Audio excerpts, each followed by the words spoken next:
Šitą video matai neatsitiktinai. Turi unikalų šansą sužinoti, ar tavo svajonės išsipildys. Aš labai rimtai.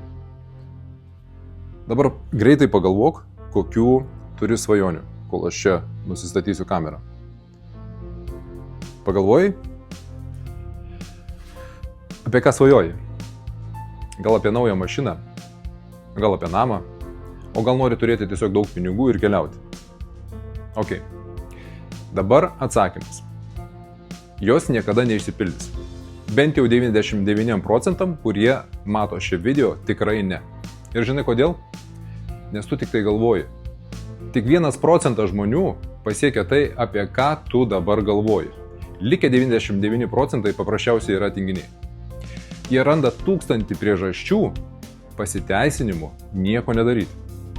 Tai ne man, aš nemoku, netinkamas laikas, taip toliau ir panašiai. Tai yra tavo ego melas, kad tau būtų patogu sėdėti ant sofkutės ir tingėti.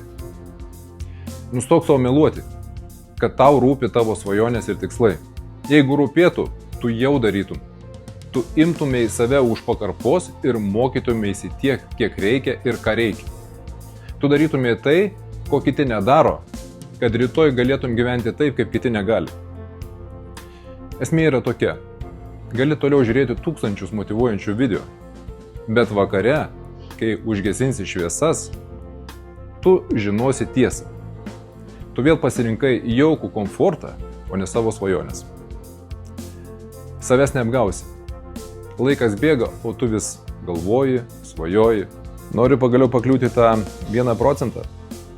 Tada šiandien yra ta diena, kai baigėsi tuščios kalbos.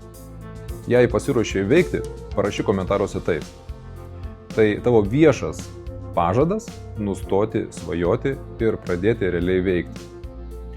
O jeigu nori mano pagalbos susikurti pasyvias pajamas, kuriant savo online tinklą, parašyk man į Telegram. Labai smalsu, kiek bus taip po šio video. Siunčiu tau drąsos.